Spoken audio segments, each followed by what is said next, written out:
Test online, can you hear us? Yes.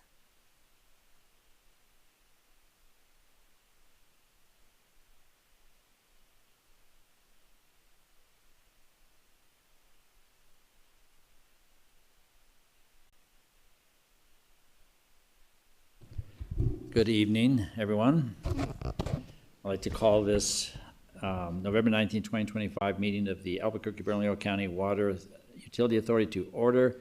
My name is Frank Baca. I'm filling in as chair this evening.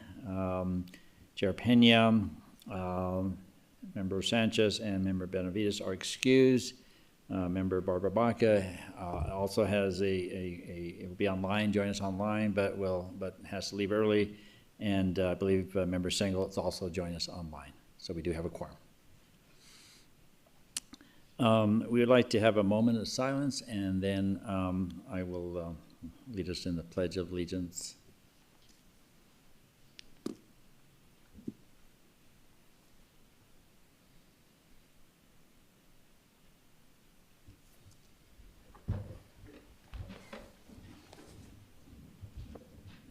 I pledge allegiance to the flag of the United States of America and to the republic for which it stands, one nation, under God, indivisible, with liberty and justice for all.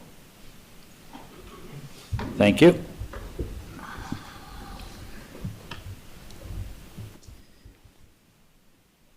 First thing on our agenda tonight are the minutes of the meeting of October 22nd, 2025. I would make a motion to approve. Is there a second? Second. Will the clerk please call the roll?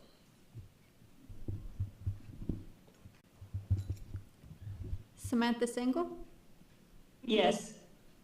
Commissioner Barbara Baca, Yes. Commissioner Olivas, Yes. Chair Frank Baca. Yes.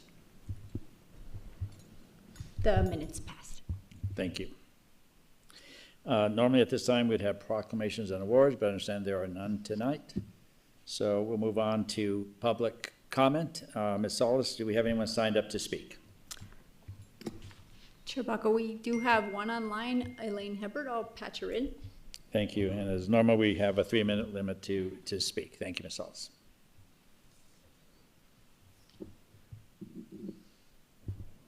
Ms. Hebert, go ahead.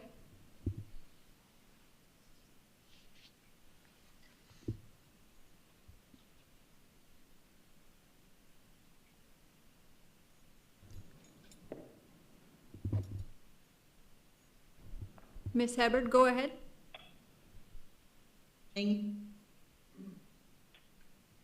Hello? We Can you hear you. me? Yes, go ahead, please. Thank you. Good afternoon. My name is Elaine Hebert. I'm a longtime commenter to the ABCWA. I have submitted detailed comments and even more information in an appendix. Unfortunately, they are not made a part of the record, as opposed to the MRGCD, which includes both written and oral comments. Summarizing these comments, I'll make the following observations and recommendations. According to the U.S. Drought Monitor, for the past several months, 77% of the county has been in moderate drought. That's 2 stages more severe than this time last year. Projections are that it will continue to be hotter than normal, even if the precipitation were to remain normal. I have suggested recommended actions such as making the GPCD metric more robust and nuanced, as well as basing the pumping metric on depletions. Those are the 2 metrics for the drought plan. Why not at least model them? Groundwater pumping increases depletions of river flows. As was recently stated by John Shoemaker, a well-known hydrologist, the volume of water stored in the aquifer is often much less important than the effect of pumping on a stream that is connected with it. When removed, persons downstream expecting the water to arrive are shorted. Depletions in the river flows must be reduced to make compact deliveries. I would suggest that the water budget model now under development as a part of the Water 2030 plan must include use of San Juan Chama water even when the river flows are really low, which will open up a number of solutions potentially available. So rather than considering the model 100% complete, as Objective 1.8 reported in C2529, the first quarter financial report, I would suggest that there should be some more modeling. The plan itself must focus on depletion reduction and not simply an extension of the current plan. It must rededicate itself to raising the levels of the aquifer to at least 50 feet below pre-development level. Attaining that will reduce depletions. Again, the water budget model should include such data, and the water utility should be the leader in our region to reduce depletions. Thank you. Thank you, Ms. Hebert. Appreciate your comments as always. Next item would be announcements and communication, and I would announce that the December 17th meeting, which would be normally the next scheduled meeting, is canceled, and the following meeting is tentatively scheduled for January 28th, 2026 at 5 p.m. in the Vincent Griegos Chambers where we normally meet. Next item on our agenda would be introduction of legislation, but I understand there is none tonight. And so the following item, next item would be a consent agenda that we have before us. And I would make a motion to approve the consent agenda. Is there a second? Second. Second. We have a second. The clerk, will you please call the roll? Samantha Single, Yes. Commissioner Barbara Baca, Yes. Commissioner Olivas, Yes. Chair Frank Baca. Yes. The consent passes. Thank you. Pass on the 4-0 vote. The next item on our agenda is the approvals. And the first item is R2542, authorizing to enter into a loan grant agreement with NMFA and the Albuquerque Bernalillo County Water Utility Authority in the amount of $14 million, of which $12,600,000 is a grant and $1,400,000 a loan amount, for the purpose of financing the costs of constructing a new arsenic treatment plant for existing wells. And the presenter tonight would be Marta Ortiz. Thank you, Mr. Chair, and respective board members. This resolution was previously presented at the last meeting, introducing for final approval this evening, awarding a grant loan agreement with the New Mexico Finance Authority in the amount of $14 million. This funding consists of $12.6 million of grant proceeds, with the rest remaining of the 1.4 structured for a loan repaid over time. This was approved through the legislative session in this past January, and filtered through the Water Trust Board. And David Laughlin here is available if you have any questions about the projects, specific projects. Thank you. Are there any questions for either of our presenters? Any questions online? Yes, sir. No. Thank you. No questions. I would make a motion to approve item R25-42. Is there a second? Second. Clerk, will you please call the roll? Samantha Single, Yes. Commissioner Barbara Baca, Yes. Commissioner Olivas, Yes. Chair Frank Baca. Yes. R2542 passes. Thank you, Madam Clerk. Passes 4-0. The next item on the agenda is R25-44, authorizing the Albuquerque Bernalillo County Water Utility Authority to accept grant award agreement 02F88001 with the United States Environmental Protection Agency for the Cornwall Wastewater Project. And again, Ms. Ortiz will be presenting. Thank you, Mr. Chair. This resolution was formally introduced last meeting. This allows us to accept 100% grant funded from the U.S. Department of EPA, Environmental Protection Agency. It's a direct placement through congressional direct spending in the amount of $1,050,000. In support of this initiative, the Water Authority will provide a match, a cost share match of $300,000. And I stand for questions, and David's here for specific questions about the project. Thank you. Mr. Chair. Yes, Ms. I just wanted to say thank you to the Water Authority staff and Senator Heinrich for making this appropriation possible and moving this forward. So we're really excited about this investment in Carnwell. And I just talked to JJ Herrera today and kind of gave him a little update on where things are at, and appreciate that. Thank you. When I looked to my right, with Mr. Olivas, I didn't know, because he's a chair of the county commission, so I looked at him and said, I call him chair, Oh. Mr. Commission, Mr. Commissioner, so it kind of threw me off a little bit. Anyway, all right, thank you. The comments, are there any other comments or questions?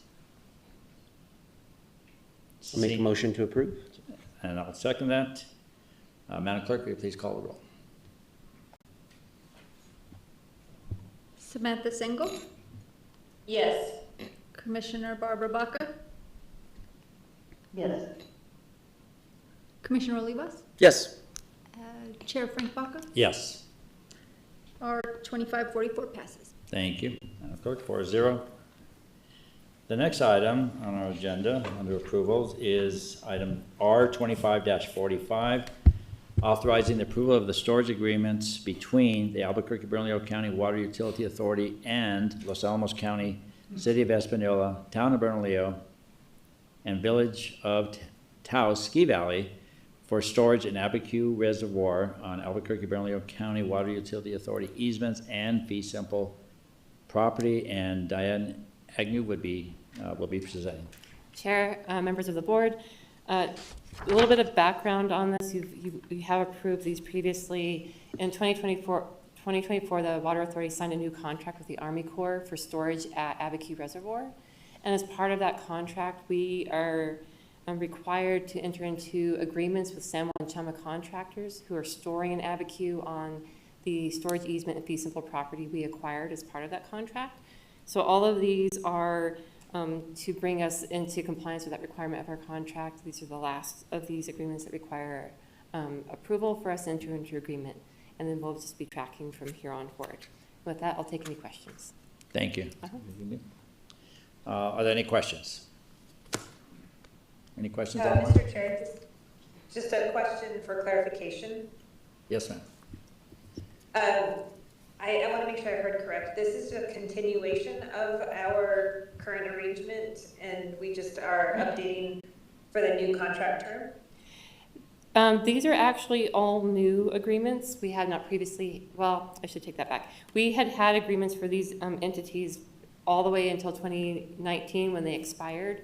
So it is getting us renewed with those contracts and bringing us up to date. Thank you.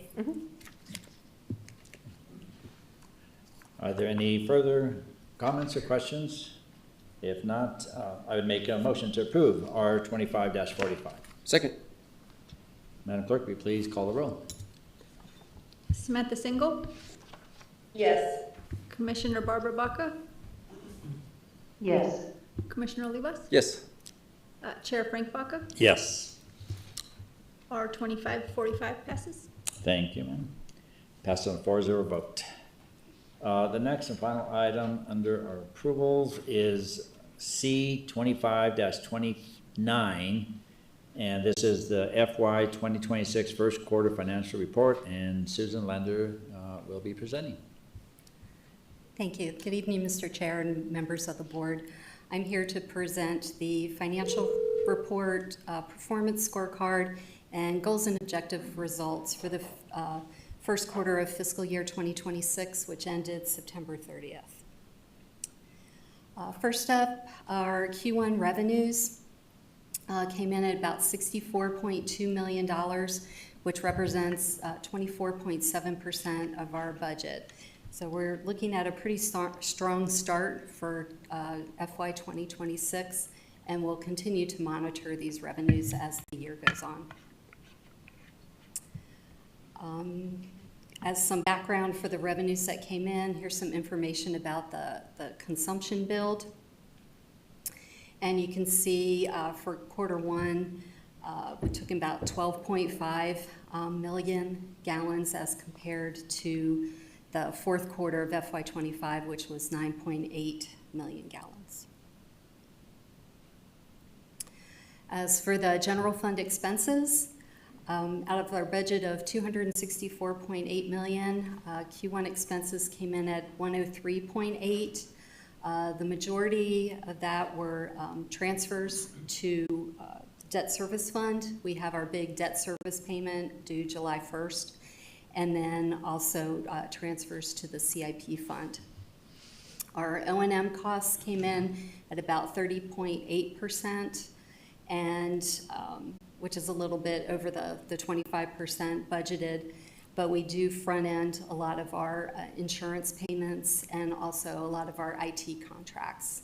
So we try to pay those off at the beginning of the year, and then it eases off through the rest of the fiscal year. And this graphic shows the year-over-year trend for the expenses, and you can see we're up about 19.9% compared to the same time last year.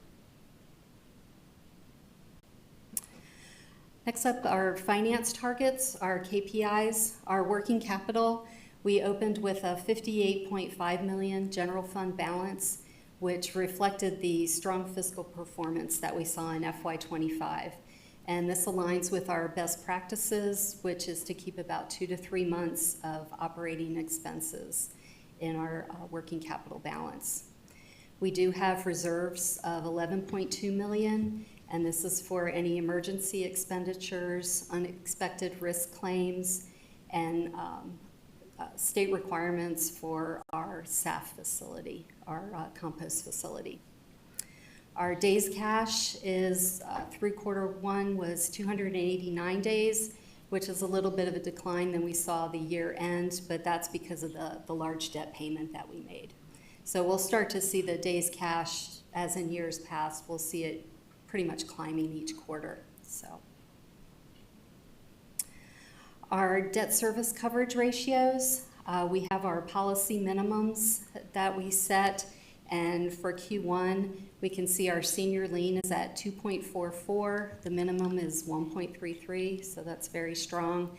And then our senior and subordinate debt lien ratio came in at 2.17, and the minimum is 1.20. So our debt ratios look great for the first quarter. For this year, we have total debt obligations of $88.9 million, and our current outstanding debt is $510.6 million. Switching over to our capital funds, our 26 CIP budget is currently at $299.2 million, and that includes a rollover of funds that weren't expended last year and also grant funds. So that's why it looks larger than what the approved budget was. We've spent $17.5 million, about 5.8% of the budget so far, but we do have commitments, which are our encumbrances, of $106.8 million. Our cash and investments are at $157.9 million, which is down a little bit, but once again, it's due to that large debt payment that we do at the beginning of the year. Our investment income that we earned in the first quarter was $2.1 million, and we paid out bank and merchant fees of $661,000. This next slide shows our performance scorecard, and you can see our status is currently either we're exceeding the goal or we're right on target for meeting our goal by the end of the fiscal year. So all of our measures on the performance scorecard look good. And next up, I'll go through some of our goals and objective results for the first quarter. So the first goal is water supply and operation, and we've chosen objective 1.16, which is to develop a reuse water modeling program that maintains a centralized version of the model. And there were 2 tasks assigned to this objective. The first one was a model for the south side reuse, and that's at 75% complete.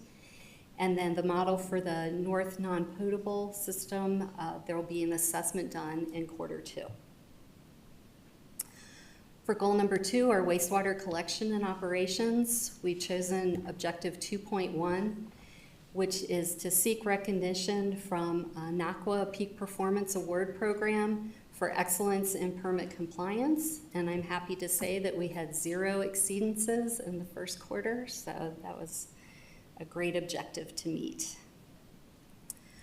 Goal 3 is customer services, and we've chosen objective 3.7. And this objective is in conjunction with the development of the automated leak notifications for customers with AMI meters.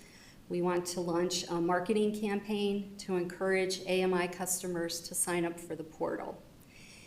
And the task was to promote AMI through marketing campaign, and you can see the status. We promoted our Home Connect through bill inserts, social media, and the 505 outside newsletter. And we're currently working with our IT department to determine the program participation statistics so we can start tracking and seeing what the participation is like and seeing different ways we can target to get more people to join the program. Goal 4 is business planning and management, and the objective was to initiate and update our comprehensive asset management plan. And the first task was to coordinate the stakeholders. That's currently in progress. We're in discussions with our fleet and asset management leadership team, and they're going to coordinate a steering committee to help with this process. And the next task is to engage a consultant, and that's currently in progress. And lastly, goal 5 is organizational development, and we've chosen objective 5.4, which is consistent with our effective utility management self-assessment. We want to track and measure the effectiveness of an on-site injury prevention program. We use a local ergonomic physical therapy contractor who comes out and does field assessments to all of our operations groups. And the goal of these assessments is to mitigate workplace injuries and reinforce correct body mechanics. And in line with this, our goal is to maintain the yearly injury hours of under 2,500 hours to improve our productivity and reliability.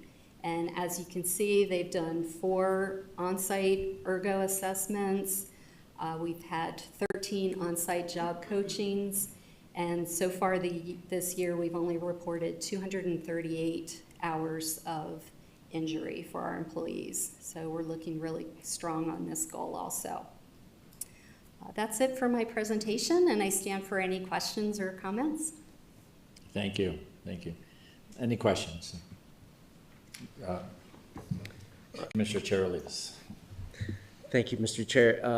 Unrelated sort of to what you said, but one of the things you noted about risk claims, and I was just curious, is the utility self-insured, or are we insured through the private market or some other form? I believe we are self-insured. Yes, we are. Sorry. Okay. Thank you. Yes. Our risk manager is here if you have any more follow-up questions. Fantastic. Thank you. Thank you. Any other questions? I do have one question. I'm always curious just about the whole concept of reserves. I think you said $11.2 million. And is that a statutory requirement, or is that just an in-house policy? And how does that square with what your goal was to maintain that? It's a little bit of both. We have a $9 million reserve is, we call it our revenue rate reserve. And that's if revenues unexpectedly drop or an unexpected expenditure comes through. And that's more a policy decision for the Water Authority, and it's part of our ordinance. The SAF reserve that I mentioned, which is about another $2.1 million, that's due to a state statute, and it's based on if we had to close the compost facility. It's the post-closure cleanup costs. And we're required to keep a reserve for what we consider those costs to be on hand. So So it's kind of a combination of both. And then it's also best practices to have reserves in case, something happens, because, otherwise then you're dipping into your operations. Sure. Of course. And does that amount fluctuate over the course of the years? Is that? We set the rate reserve of 9 million, we set that as a minimum, and the SAF reserve, we, every year during the budget process, we go through what the expenses are and we update if necessary. Gotcha. So the 9 million will be next year as well, plus the Correct. additional amount? Correct. Right. And some years we've had to dip into that, and then what we do is, then the next year at the beginning of the year, we replenish the Replenish it. fund, so it's back to the 9 million. Yeah. Thank you. Right, Thank you very much. Appreciate the answer to those questions. Any other comments or questions? And if not, I would make a motion to note receipt of C-25-29. Is there a second? Second. Madam Clerk, would you please call the roll? Samantha Single, Yes. Commissioner Barbara Baca, Yes. Commissioner Olivas, Yes. Sheriff Frank Baca, Yes. C-25-29 passes. 4-0 vote. Thank you so much. Thank you. The next item on our agenda would be other business, and the first item under that would be the OB 25-18 final pricing book for the water and sewer revenue bonds, Series 2025, and Eric Harrigan will be presenting. Good evening, Chairman, members of the board. Eric Harrigan with RBC Capital Markets. We're the Water Utility Authority's municipal advisor. So I'll keep my comments fairly brief. There are a bunch of pages in here. If you'd like for me to go into more detail, I'm certainly happy to. But in August, the board authorized the issuance of approximately $180 million through the New Mexico Finance Authority. 90 million of that was used to fund two new money projects, the first being the basic rehab, as well as 30 million for the Southside Reclamation Plan, as well as rehab to the reservoir, or reservoir improvement, excuse me. The other component was also to refinance outstanding debt for interest rate savings. And so the New Mexico Finance Authority was in the market on September 29th. And the New Mexico Finance Authority, and as a result, the Water Utility Authority did price in very favorable market conditions, and we achieved a true interest cost of 3.145%. At the time in August, the refunding was estimated to generate about $2.8 million on a present value basis. But given the market conditions, the authority was able to achieve $4.4 million in savings, which is just a little bit over 5%. The basic rehab projects were financed on a 12-year final maturity. The other projects, the special projects, were financed on a 25-year maturity. All of these met the parameters of the ordinance that was approved by the board, as well as the board's debt policy. I'd be certainly happy to go into more detail. The other thing I would also mention is that bonds do have an optional redemption feature of July 1 of 2035. So in the future, the authority has the ability to either refinance these bonds should interest rates warrant, or pay this debt off sooner should it so decide. And I'd be certainly happy to answer any more questions, or I could certainly go into more detail as well. Thank you. Thank you for your presentation. Are there any questions? Any questions online? No. Okay, thank you. Well, good job on getting that 4.4 million. That was over the target of 3.1, right? Or no, 3.1%. That was, what was that, 2 million or something? The 3.1 was about 2 or 3 million? It was. Yeah, so it was about 3.2%, 2.8 million on net present value. And so we saw about a $1.4 million increase in net savings to the authority, which was great. Right, good job. All right, thank you all. Thank you. Thank you for the presentation. The next item is OB 25-21, the Rio Grande Water Fund, and Mr. Steve Bassett, is that correct? Correct. Be presenting. All right, thank you, Mr. Chair, members of the board. Good evening, my name is Stephen Bassett. I'm the Director of Conservation Programs for the Nature Conservancy, and I'm honored to provide an update on the Rio Grande Water Fund. It's a program that supports the goals of ABCWUA, and ABCWUA, Bernalillo County, and the city of Albuquerque we're founding members, and we're fortunate to have Mr. Mark Kelly, Water Resources Division Manager, sitting on our executive committee for the Rio Grande Water Fund. All right, so I've got 16 slides, but I'll breeze through them. As founding members, it's been a while though, so it's 10 years, we're just over a decade.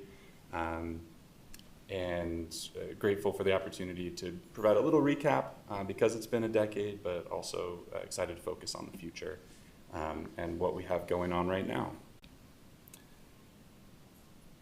Let's see, so motivation for the Rio Grande Water Fund was wildfire, and the Las Conchas fire in 2011 in particular. I moved here in 2011, and it was a very striking welcome to New Mexico. Unprecedented fire. Almost 160,000 acres with 43,000 acres burning in just one 12-hour period, and producing devastation of the watershed and the water that flows from it. And so just to introduce the basin, the Water Fund program area extends from below Albuquerque all the way up across the border into Colorado. Particularly in the San Juan Chama project source area. And you can see on the map in the middle, the burned area of Las Conchas and the Jemez Mountains, and then the Calf Canyon Hermit's Peak fire over outside of the Water Fund project area. We were very fortunate that that huge fire happened outside of our watershed and didn't contribute to the post-fire hazards into our source areas. In this map, you can also see the vegetation, the forest areas within the watershed, where ponderosa is in the orange all the way up to spruce fir at the highest elevations. And, elevation gradients control precipitation and vegetation, and that is what burns. It becomes fuel, and when we have really dry weather, you get these large events like Las Conchas, like Calf Canyon Hermit's Peak. Where weather really is the control because the fuel is already there. So the Water Fund's goal is to protect water supplies and storage, delivery, and quality of water through landscape scale restoration, knowing that we had to operate at the scale of the problem. And so as we were getting landscape scale fires, we needed to have landscape scale watershed investments to protect our watershed and keep it resilient from these fires. So the specific objectives are to restore watershed function through ecological restoration that would then mitigate downstream effects of post-fire hazards. Reducing fuels is the approach that we take. And we also want to support the forest product industry and provide some economic development for the rural areas where our water originates. All reducing wildfire hazard and then maintaining that reduction in fire hazard as well. To fund the initial treatments and then the maintenance of the treated areas, our goal is also to secure funding from all levels of government and also from the private sector in order to address this critical threat to our water and the communities that depend on it. So these are critical watersheds. In this map shows precipitation, and you can see, as with vegetation, higher elevation areas are where our water is more likely to fall. We receive more precipitation up there. And is the source of our water, and it's water for nature, water for people, water for ag, water for industry. Without this water, these critical watersheds, New Mexico and Albuquerque would look very different. Over 1 million people depend on this whole project area, and then that San Juan Chama source in particular, the noted with the red dots, those are the intakes for the San Juan Chama project. Over 500,000 people depend on that water coming through the tunnel under the Continental Divide. They're also complex watersheds, very large areas, so that's 7 million acres, that full watershed. Distant water sources, people aren't living where their water comes from, and sometimes it's difficult to picture where your water originates, particularly the San Juan Chama project headwaters. Multi-state compacts complicate things, but on the management side of our watershed, it's the diverse land management priorities from all the people that live, work, recreate in our landscapes, as well as limited funding that really makes it a complex landscape where managing for water isn't necessarily the first thing that the land managers are doing. So the Water Fund plays a key role in connecting that watershed beneficiary downstream where we are here up into the headwaters so that the Forest Service and other land managers don't forget that they should be managing for water as well, not just other values. So it's been a decade. We have 25 implementing partners on the ground who are getting forest restoration work done. 105 signatories have signed on to support this effort, in addition to the city and the county, lots of other entities, nonprofits, public-private sector. Lots of work has been invested in by this collaborative. Lots of funding has been raised, primarily from federal sources, where the bulk of the money for implementation has come from the federal government, but we're grateful for the sustained support from local governments and ABCWUA in ensuring that we're able to go out and capture the federal money.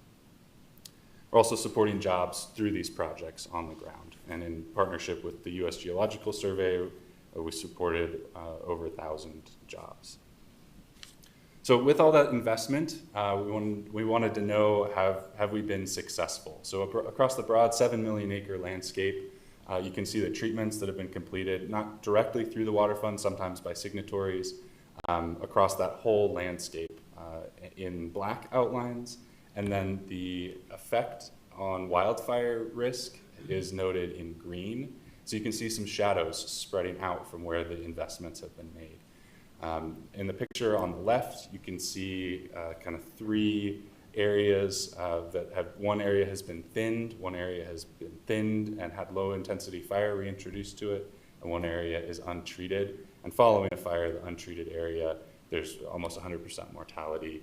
In the thinned and controlled burned area, there's still green overstory. And in the thin only area, those trees look very stressed. Some may survive, but it's interesting to see, as we're working on restoration, the different effects that our actions can have on wildfire.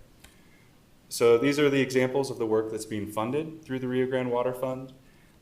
We have forest restoration, where we go in and remove trees to reduce tree density. Historically, fire would have maintained tree densities at a relatively resilient level. And because fire has been suppressed for so long, whenever a fire starts, it's going to burn through very dense stands.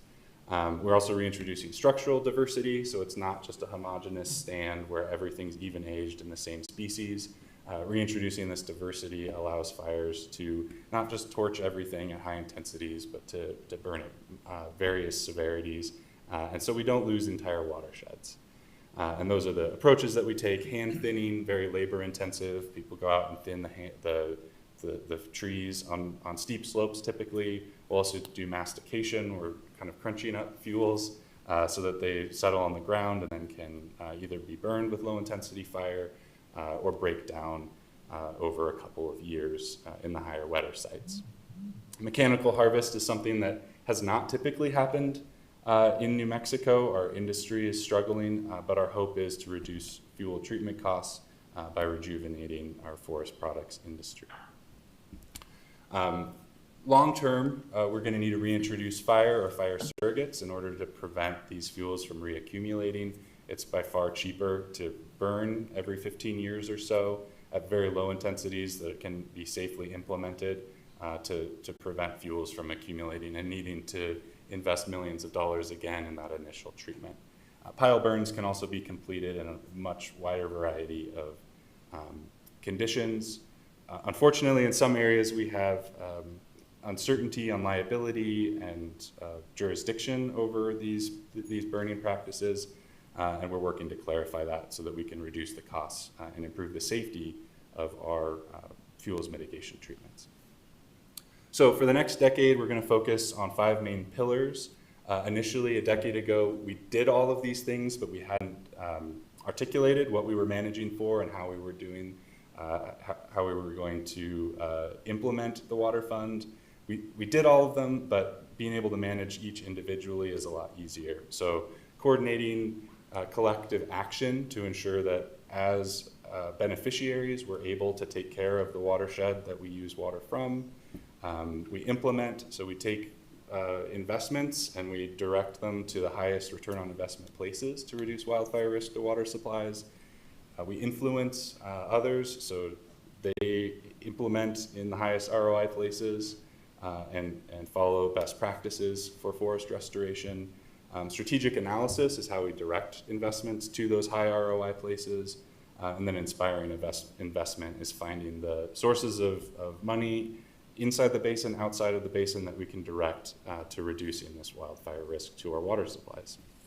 So I'll focus on Pillar 2, the implementation. We've been grateful to receive continued and sustained support from ABCWA, Bernalillo County, and wanted to provide an update on where the funding is going. So the ABCWA investments have been paired with funding from federal agencies, the private sector, and others to implement in the San Juan Chama source areas. And I'm not sure how visible they are, but the black hatched areas are where those treatments have been implemented. The red ones with the green arrows pointing at them are this year's treatments, and I just heard this week that because snow hasn't fallen, they've moved on and have a 3rd treatment area that's unlocked this year. So happening relatively slowly compared to the scale of the basin, or the 3 basins, but we're ramping up. Let's see, so within the completed projects, we have about 1,800 acres that have been treated over the last 12 years or so. But in the project pipeline, we have about 13,000 acres that we think needs to be treated in order to reduce wildfire risk to the infrastructure up there and the water deliveries.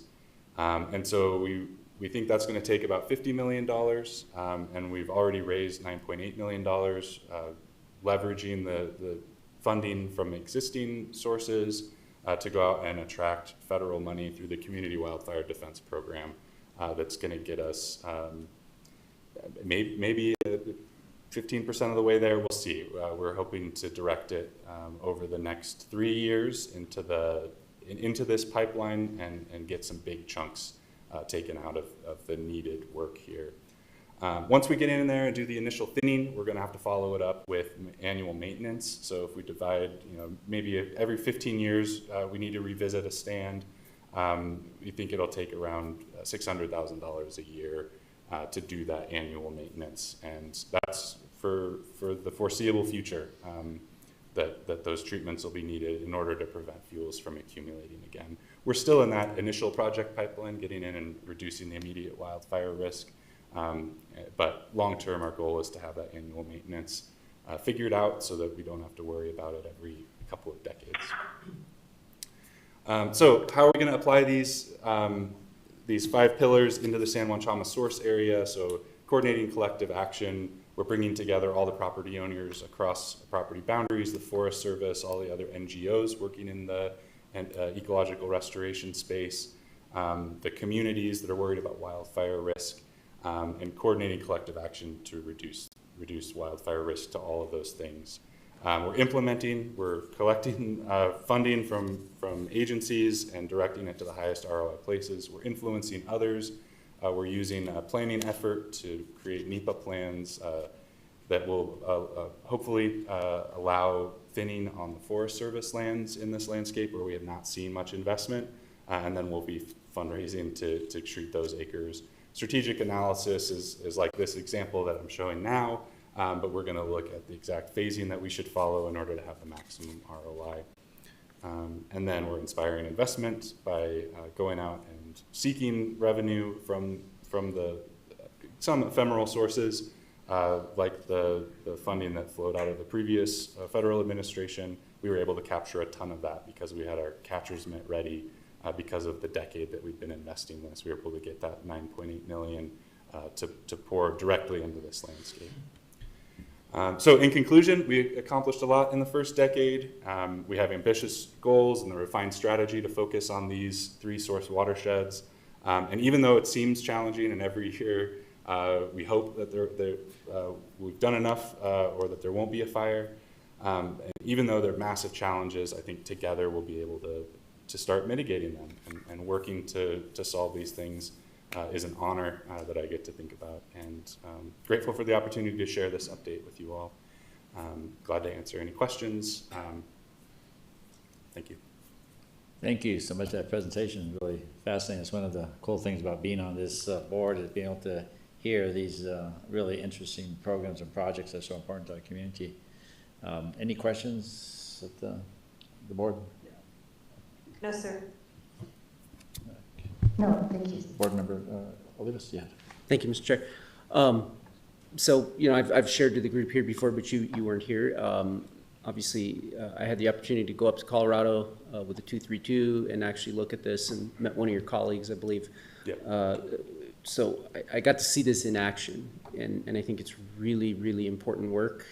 So I'm glad that this was shared with some of our board members, just to build some greater understanding of what the investment we're making as a board and as a community actually produces, what it's doing. And the one kind of question I have for you, because most of what you're talking about is focused on fire, which is obviously the immediate concern. If there's a fire, we probably have to shut off our diversions for some period of time, and that we're relying on groundwater. So it's really a water quality and immediate issue.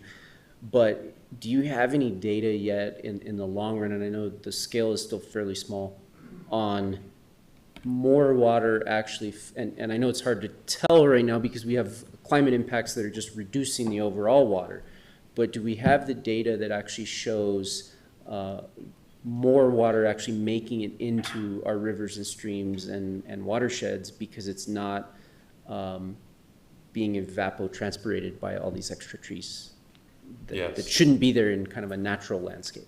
Yes. Can you talk about that? That's a great question. We're currently funding treatments that are being studied to evaluate the water yield benefits. We think with snowpack retention and more snow making it to the ground in particular will be a key mechanism. We've seen it elsewhere, but it hasn't been tested in the San Juan Chama source in particular. I haven't seen an update. I think we're getting close to having real data out of that study, which I know is of interest, and we'll share it as soon as we're able to have it. But we have seen increased yields in thin watersheds elsewhere, particularly Arizona, which is in a drier area, and I expect that in our wetter context, especially at the higher elevations, we might see more, but we don't have data to support that hypothesis yet. I'm really glad you're working on that, because that's kind of one of the things that I learned and I'm starting to try to advocate for, is that we I hate to commodify nature, because I just don't personally see it that way, but in the world we live in this, that's just how things are. The consumer world, and everything is kind of has to be viewed through that lens to a certain extent. I just think it's important that we have that information, and we're able to sell not only the wildfire, the sort of hazard mitigation, but actually that this is, in a way, there's not really a way to make new water, but it's sort of a way to make new water. It's a way to make additional water flow through those systems rather than just start there and end there. And so I certainly glad you're working on that. I hope that we're able to measure a discernible increase. That would be Me awesome. too. Nature does so much for us. It would be great if it would do that too. Thank you, sir. Thank you, Mr. Chair. Thank you. Any further questions or comments by any board members? If not, thank you very much. Thank you. For your presentation. And the next presentation would be OB 25-22, PNM rebate presentation. I believe Josh Romero and Bobby Orrig. Is that correct? Yeah, that is correct.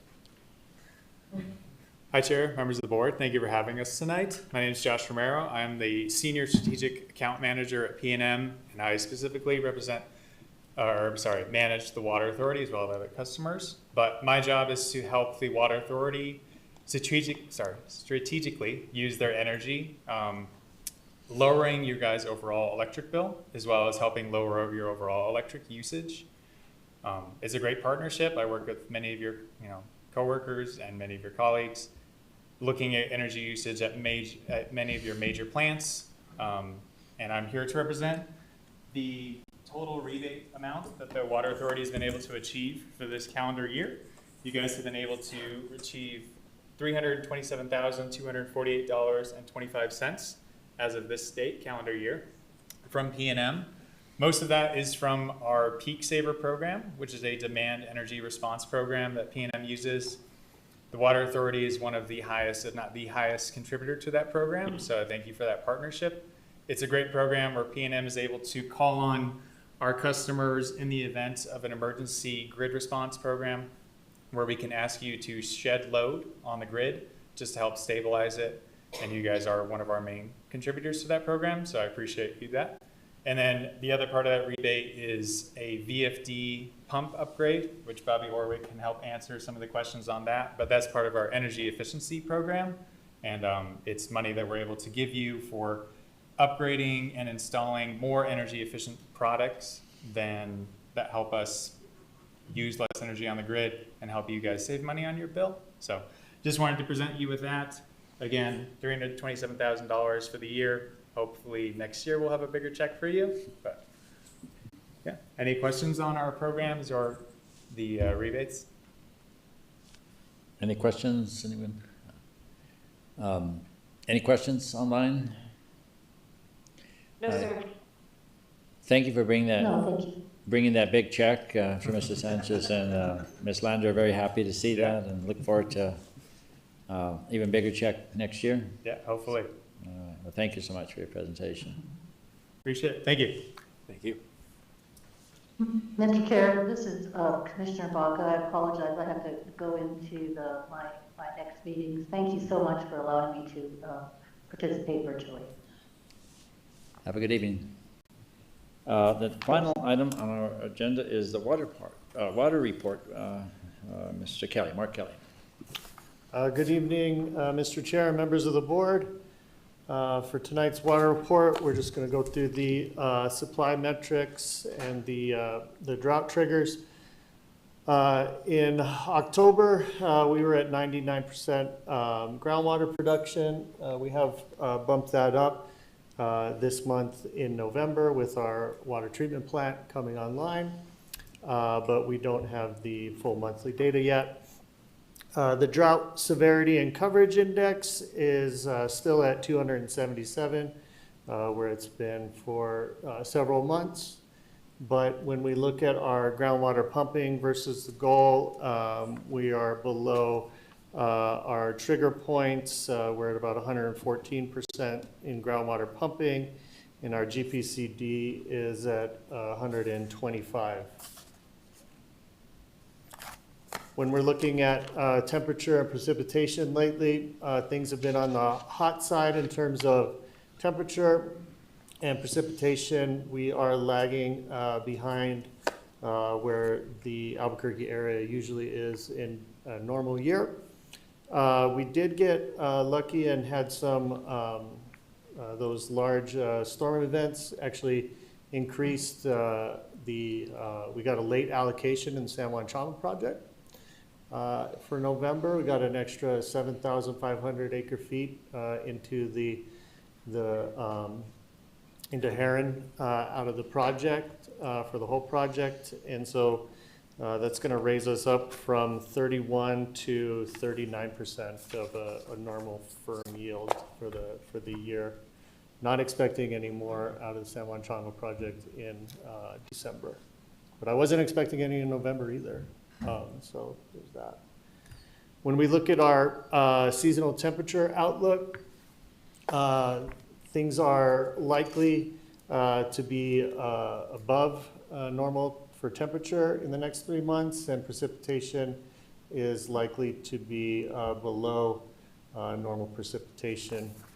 And looking into the winter, La Nina is favored in the El Nino Southern Oscillation, so We look at temperature in the tropical Pacific Ocean, and when it is where it's at right now, we're in La Nina, which usually correlates to less snow falling in the western United States during the winter.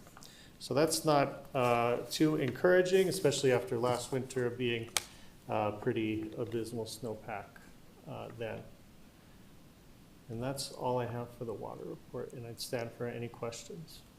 Thank you very much for your presentation. Any questions? Any board members? Yes, Board Member Olivas. Thank you, Mr. Chair. This may be a question for you, Mr. Kelly, or maybe Ms. Agnew, but it's just something that piqued my interest in that we really didn't have, in fact, November was probably the driest month of the last 3. November, October, right, have been more dry than the preceding months. How is it, and I'm just wondering, like, the physical mechanics of it, how is it that the river now has water in it? Because I know it's not natural water. We don't have, like, snow falling, a lot of rainfall, runoff. So I know it's like a paper water year thing. So I'm just curious about it. Well, the irrigators are no longer taking water out of the river for irrigation, and especially in Colorado. So there's more water coming down from Colorado that is native water in the Rio Grande now.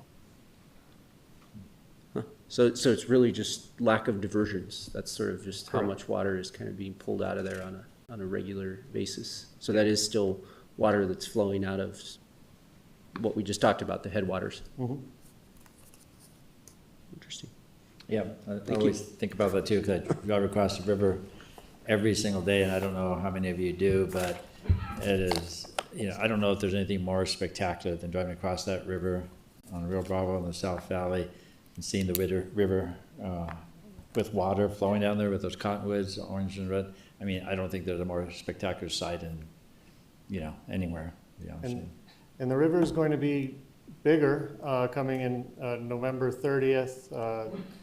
The water from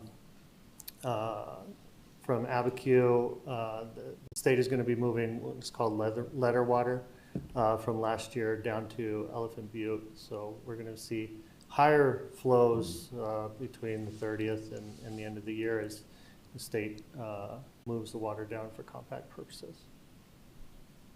Very well. Thank you so much. All right, any other comments, questions, any items that we missed? Madam Clerk, Mr. Sanchez, then I guess I get the honor of adjourning this meeting and pounding the gavel for the first time. Thank you all. Thank you, good night.